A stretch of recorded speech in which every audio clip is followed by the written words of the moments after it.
કાંઈ શીખડાયું નહીં એમ ખાલી ભણાવીને મોકલી દીધી મારા પનારે પડી છે તમે નોકરી નથી કરવા દેતા ને હમણાં નોકરી કરવા માંડું પગાર આવવા માંડે તમને ઈ નોકરી કરવું ઈ તમને ગમતું નથી મારે બહાર જાય ને આજે પહોંચ નથી ને કાલે પહોંચ નથી ઘરમાં રહેવાનું અને ઘર કામ કરવાનું અને બધું શીખી જા આય આવતો મારો દીકરો આય આવતો રે પઢે છે ને આય આવતો દીકરો કઈ છાની રેજે મારો દીકરો છાનો છાનો મને છે ને ટાઈમ ટુ ટાઈમ ખાવાય જોઈશે ને ટાઈમ ટુ ટાઈમ ચા પાણી તારે મને માયગા પેલા દઈ દેવા પડશે નકર જો મારો સ્વભાવ છે અમને અમારી હાહુને અમે કોઈ દી બોલવા નથી દીધા હા મમ્મી અમારે હાહુ તો આખા ગામને આટો ફરે એવો જીભડો હતો તો આ સહન કરીને પડ્યા છે કુવાના પાણી ભરવા વાડીઓમાં ધોવા જવા બર્તન કાપવા જવા અને બર્તન કાપીને આવી ઈ પેલરા હોય એનેથી રાંધવું અને તમારે તો હવે હાર્યું ગેસ આવ્યા ગેસ હવે તો ચાપુ દબાવવાની થયું અને અમે વાડીઓમાં પાણી ભરવા ધોવા જતા ત્યારે તો અમારા છોકરા રોઈ રોઈ નડધા થઈ જતા અને બસ શું કરો છો બસ ઘરમાં બળ્યું પડ્યું ફોન જોવાશે બીજું તો કઈ કરવું નથી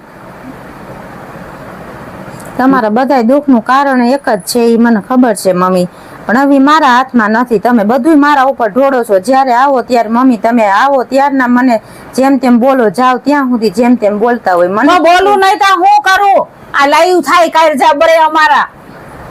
એટલે બોલો બરતરા બોલાવે છે કે આ ચારે કોર ઉકેડા પડ્યા હોય આ બબે બરથી આવતો અમારા ઘરની રૂઢી નું આવી જો તો ખરા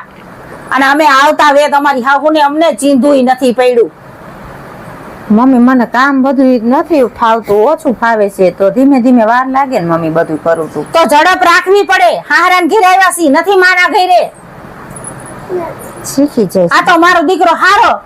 એટલે બિચારો માથે પડી ના પાડતી તો પૈણો એટલે હવે ભોગવે એટલે કઈ બોલતો નથી પણ કાલ નકર કાઢી મૂકે હું જો ચડાવું ને તો કાલ કાઢી મૂકે મારે આવી ભણેલી ગણેલી ક્યાંય નથી જોતી ઘર કામ કરો ને વાવા જેવું આપણે ક્યાંય નોકરીએ નથી જવું કાંઈ કરવું એ જ છે કે વહુ અને સાસુની પેઢી અલગ થઈ જાય છે એટલે સાસુમાના વિચાર થોડાક અલગ થઈ જાય છે વહુના વિચાર થોડાક અલગ થઈ જાય છે અને સાસુમાને ખટકે છે કે વહુ આવી એના 2 વર્ષ થયા પણ હજી કેમ કોઈ બાળક નથી